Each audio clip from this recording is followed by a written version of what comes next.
Hey, welcome back. It is a Monday, and we're glad that you are here. This is a special edition of 7 at 7, which could be longer than 7, so be prepared. We'll talk about it in a second. Well, I'm glad that you're back. You recognize that we're here with Dr. Jennifer Fast, and we've been talking about suffering and finding meaning in suffering. And today we are going to tackle grief. And this is such a huge topic. We could take hours and hours to go through it, but we want to make a broad overview of the topic. And thanks for being back for it. Glad.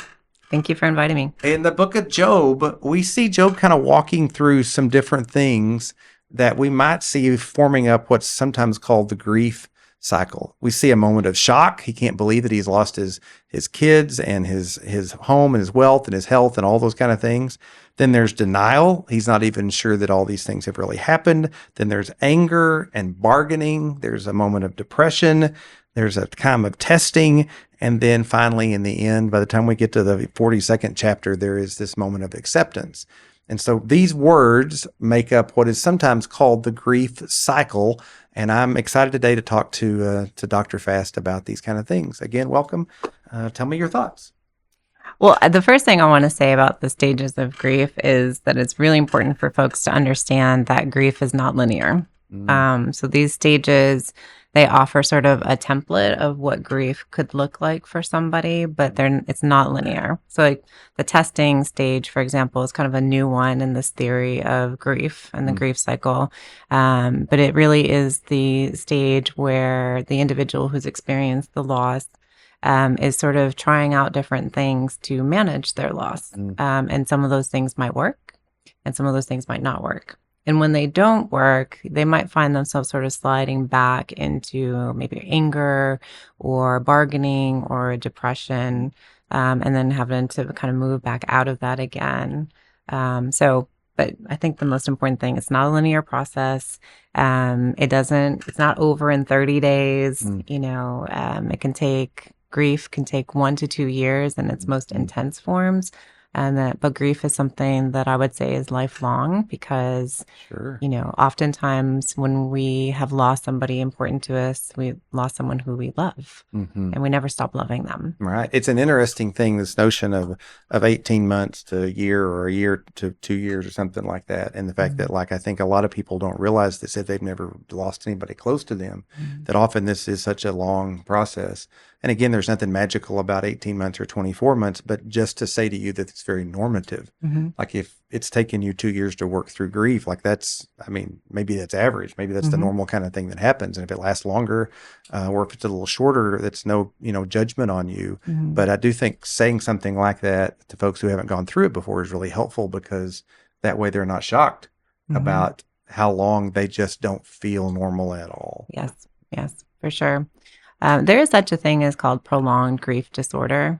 And, in the mental health world, we just use that as a category for those individuals who are grieving at such an intensity, after that 2-year period that they're not functioning in their life.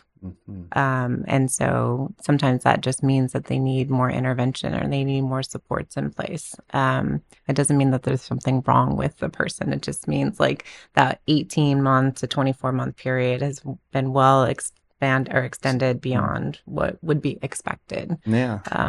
Well, let's take just a minute for each one of these. And I think the one thing about the words that circle around the grief cycle or whatever is the vocabulary you use about this is that these words do all describe things that happen. And when they happen, you aren't surprised because you're like, oh, well, someone told me once that I might feel like this or this might happen. And again, it's pretty normal if you feel these things or you go through these stages or seasons of this or that thing. And so we want to talk about some of those. So let's talk first about this idea of shock. When something first happens, what's this all about? The shock part is just the disbelief that it's even happened. And sometimes, you might know that it's coming and you still feel shocked. I remember my dad he had lung cancer and he'd gone into remission and then the cancer came back and it had spread to his brain. And, the doctor said there was not much more that they could do for him. And I was in my last year of college, undergrad, and I got the call in the middle of the night that he was gone. And I just remember For some reason, I thought I was going to go to school that day. Mm. After my brothers and I had gone up to the hospital, and did what we were supposed to do. And then I was like, I'm going to go to class. And I could not tell you the drive, like anything about the drive. I thought it was during midterms. I thought I had a midterm in one class, and I walked into that class and there was nobody there. And then I went to the professor and she's like, Jennifer, you're okay. You haven't missed anything. And she's like, what's going on? And then I explained, and she said, go home, go home. All right. She's like, I'll take care of the rest of it, for today. But even though I knew it was coming, it still just was, I just like couldn't process it. Such a shock. It's It was interesting. such a shock, yeah. And the word even may be a little inaccurate because, there is something about it that is shocking. But this business about it coming fast is just, I think it's such a common thing that I've seen through the years. And sometimes, of course, it is a heart attack or it's something that it really is very quick. You didn't see it coming at all. Yes. But often in the cases, just like what you said with Alzheimer's or Parkinson's or if it's a long-term cancer kind of thing or whatever, dad's ALS, there still was some sense that the last day or two or the actual death, it was like, oh, this happened so quick. Yeah. And anybody from the outside is like, well, you saw this coming for a year. And we're like, but at the end, there is something about, oh, here it's on us. Yes. And it's super normal. It's not unusual that we would feel that kind of a thing. Also, the next one we have then is just denial. These are kind of closely connected, right? They are. Just really struggling to accept that the loved one is gone, and that it happened in the way that it did, or any of those sorts of things. So just not wanting to accept that person is gone from your life, and they're not coming back. Right. Yeah. Yeah. And this, sometimes it happens early in the process, but honestly, it's one of those things that people kind of fall back to. Like I still, and people say it verbally, I can't believe this has happened, So I'm just waiting for him to come walking through the door any day now. Right. Yeah. No. And then sometimes too, this touches on a theological kind of thing, but we do believe that when people die, that they go to be with the Lord, and that there is this separation that happens in that moment. Even though it's for a season and not forever, it still is a thing that happens. But I do run into people who are like, well, I felt their presence, or they're here with us, or those kind of vocabulary sort of things, which sometimes feel like to me that they lean toward this denial thing. They're kind of hanging on, hey, they're really still here, even though they're not here, So the denial piece. All right. What about the anger? I think denial and anger also go together pretty well. It can be this intense anger of how it happened, whether it's at, let's say it's a car accident, and anger at the other person who was part of the car accident. It can be anger at God. Why did you take this person from me? I still need them. I still want them in my life. I can't imagine life without this person. It can be anger just in general, or maybe even anger at self. You're angry with yourself because maybe you realize you would have loved to have said, I love you before they left out the door. Or like in my case with my dad, the day before he died, he actually had a really good day. And he was like, don't worry about coming up here tomorrow. I'm going to be okay. And I ignored that part of me that said, you know what, you should probably go up there. I trusted, like when he said, I'm going to be okay. And I was pretty angry with myself that I did not go up there that next day. And you could have been angry with him. I could have been angry with him. Yeah, yes, I can't believe, right? And that happens sometimes too. I can't believe that this happened, or that you've left me, or whatever vocabulary people use, even if they had no control. Yes. It's still the same sort of a thing, right? Yeah. All right. And then there's a season maybe of bargaining. Yeah. And who are you bargaining with?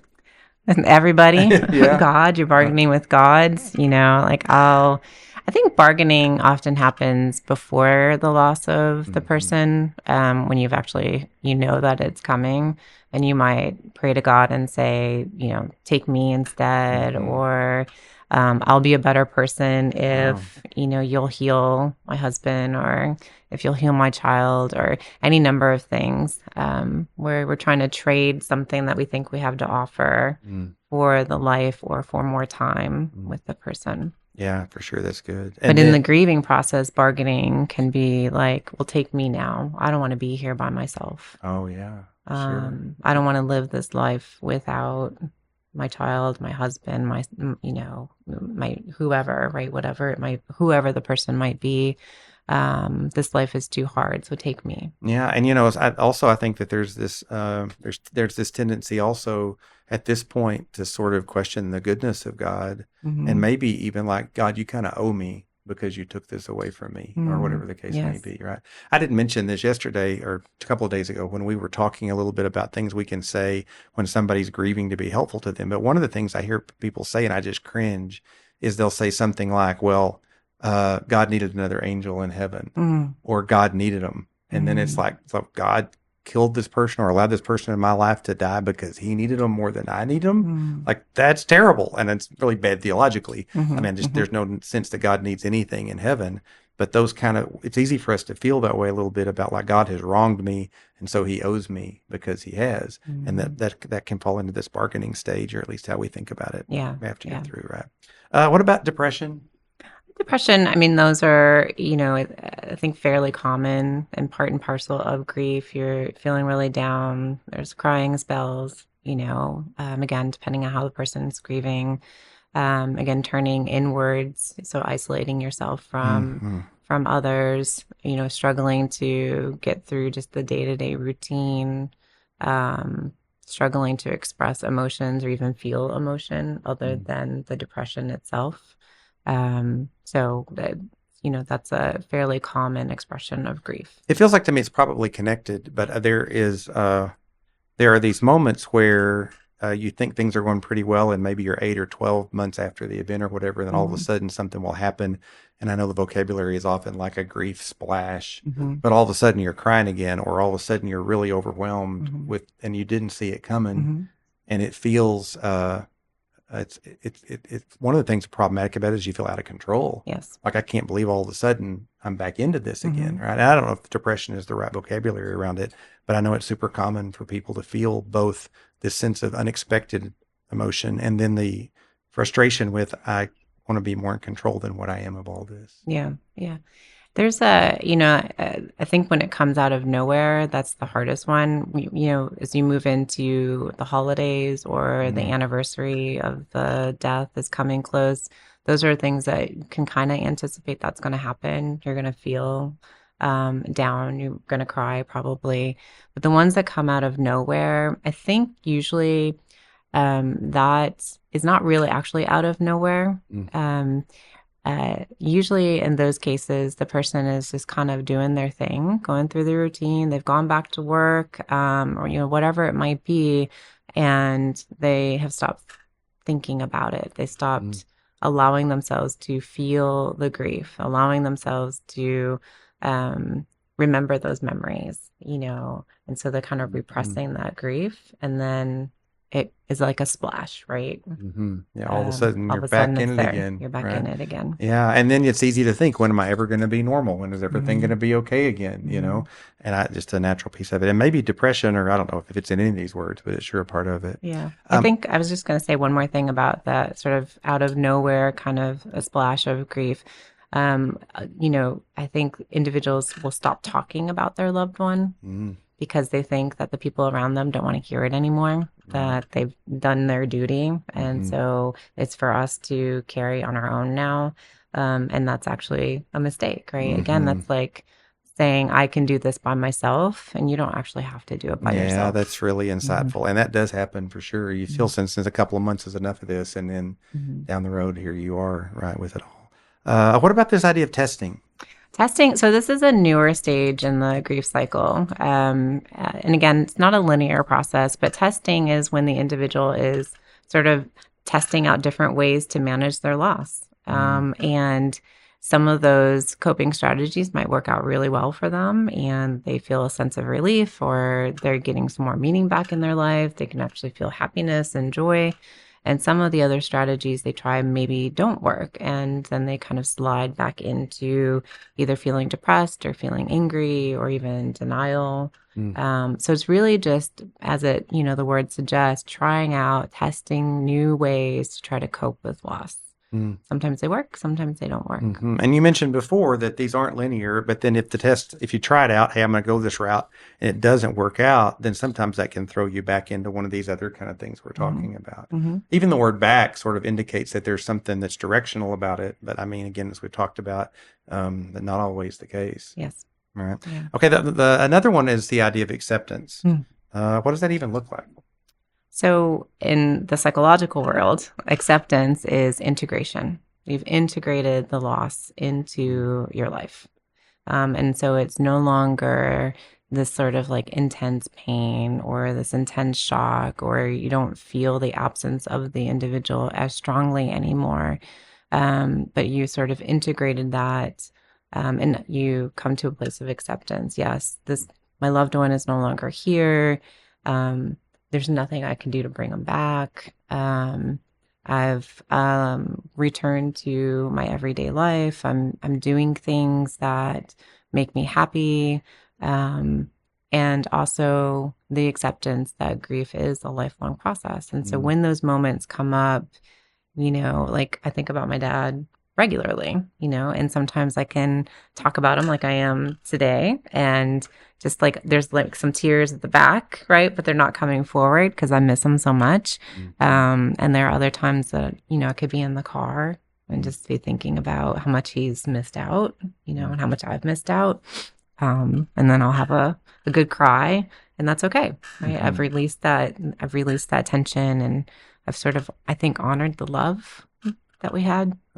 So that's interesting that you've mentioned that, because that's just where I was kind of thinking. And I know maybe more for men than for women, but certainly there always seems to be a bit of a push in the broader culture to kind of get over it and get past it.